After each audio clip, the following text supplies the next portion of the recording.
first presidential debate between Vice President Kamala Harris and former President Donald Trump was intense. For over 90 minutes, the two went head-to-head, and Harris came ready to check all the boxes on her agenda.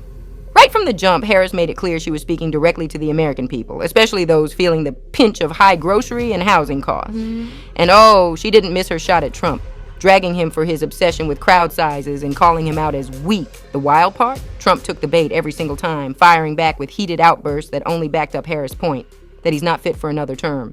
She was prepped to the max, dodging any major missteps that could have cost her campaign. He actually has no plan for you because he is more interested in defending himself than he is in looking out for you. On the flip side, Trump couldn't really corner Harris like he wanted to, especially on hot topics like abortion. He just couldn't nail down a solid plan for the future on that front. I absolutely support reinstating the protections of Roe v. Wade, and as you rightly mentioned, nowhere in America is a woman carrying a pregnancy to term and asking for an abortion. That is not happening. It's insulting to the women of America. And understand what has been happening under Donald Trump's abortion bans. Couples who pray and dream of having a family are being denied IVF treatments. What is happening in our country? Working people, working women who are working 1 or 2 jobs, who can barely afford childcare as it is, have to travel to another state to get on a plane sitting next to strangers to go and get the health care she needs. And? Do you have a plan, and can you tell us what it is? Oh. So just a yes or no, you still do not have a plan? I have concepts of a plan. Things got awkward when ABC moderator David Muir asked Trump about his wild claim that Harris had turned black recently. Harris, being black and South Asian with roots in Howard University, wasn't even fazed. Trump tried to downplay his ridiculous comment, but it didn't land. And I don't care. I don't care what she is. I don't care. You make a big deal out of something, I couldn't care less. Whatever she wants to be is okay with me.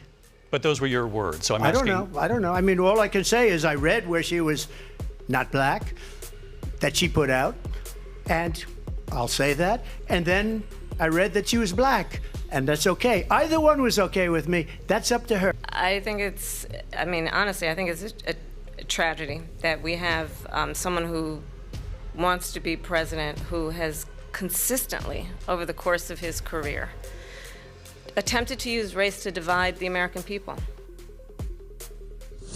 Harris kept her cool while trying to throw Trump off his game, and let's just say she did. His responses often turned defensive, angry, and straight up rambling, while Harris held her ground. Trump kept circling back to his usual talking points like immigration, but it didn't seem to hit as hard this time, especially since the moderators had to fact-check him more than once. Springfield, they're eating the dogs, the people that came in. They're eating the cats. I just want to clarify here. You bring up Springfield, Ohio, and ABC News did reach out to the city manager there. He told us there have been no credible reports of specific claims of pets being harmed, injured, or abused by individuals. They have abortion in the 9th month. They even have, and you can look at the governor of West Virginia, the previous governor of West Virginia, not the current governor, who's doing an excellent job, but the governor before. He said the baby will be born and we will decide what to do with the baby. In other words, we'll execute the baby. There is no state in this country where it is legal to kill a baby after it's born. Crime here is up and through the roof, despite their fraudulent statements that they made. President Trump, as you know, the FBI says overall violent crime is actually coming down in this country. But are you now acknowledging that you lost in 2020? No, I don't acknowledge that at all. But I you said did that say sarcastically. That. You know that. It was said, oh, we lost by a whisker. That was said sarcastically.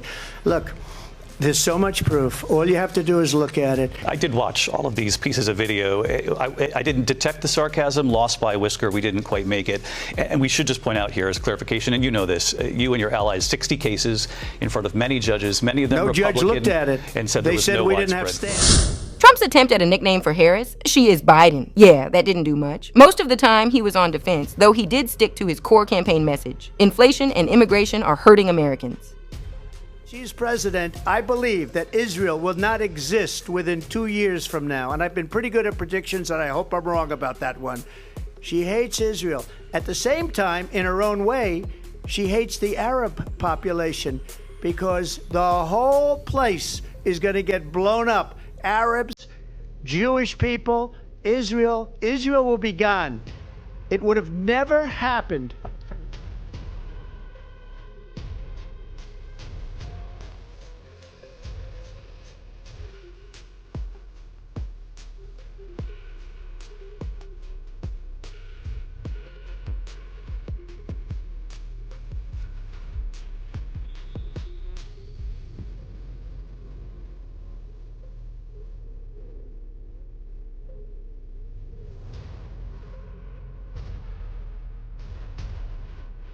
Either you pay up or we're not going to protect you anymore. So that's maybe one of the reasons they don't like me as much as they like weak people. But you take a look at what's happening. We're in for 250 to 275 billion. They're into 100 to 150. They should be forced to equalize. With that being said, I want to get the war settled. I know Zelensky very well, and I know Putin very well. I have a good relationship, and they respect your president, okay? They respect me. They don't respect Biden. How would you respect him? Why? For what reason?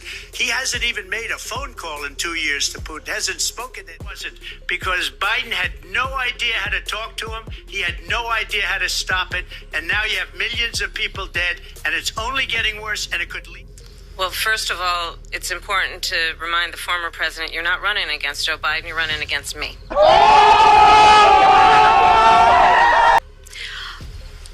I believe the reason that Donald Trump says that this war would be over within 24 hours is because he would just give it up. And that's not who we are as Americans. Let's understand what happened. Harris had her own zinger, though. When Trump went off about crime, she hit back saying it's so rich coming from someone who's been criminally charged multiple times. Trump, of course, denied all wrongdoing and tried to play the victim, claiming the Justice Department was out to get him, again, without any proof. Donald Trump was fired by 81 million people. So let's be clear about that, and clearly he is having a very difficult time processing that. But we cannot afford to have a president of the United States who attempts, as he did in the past, to upend the will of the voters in a free and fair election. And I'm going to tell you that I have traveled the world as Vice President of the United States, and world leaders are laughing at Donald Trump. I have talked with military leaders, some of whom worked with you, and they say you're a disgrace. And when you then talk in this way in a presidential debate and deny what over and over again are court cases you have lost because you did in fact lose that election, it leads one to believe that perhaps we do not have in the candidate to my right the temperament or the ability to not be confused about fact. That's deeply troubling, and the American people deserve better. Probably took a to the head.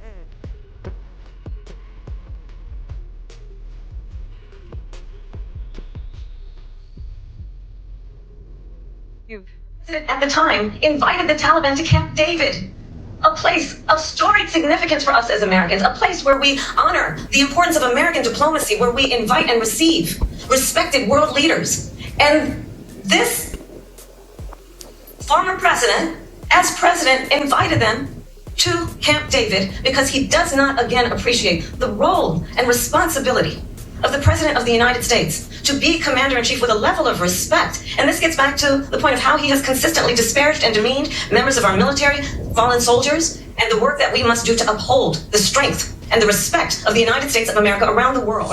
After it all went down, a CNN flash poll showed that most voters felt Harris came out on top. But despite her strong showing, the race remains tight. And don't count Trump out just yet. He's still considering a rematch in October after Harris's team called for round 2.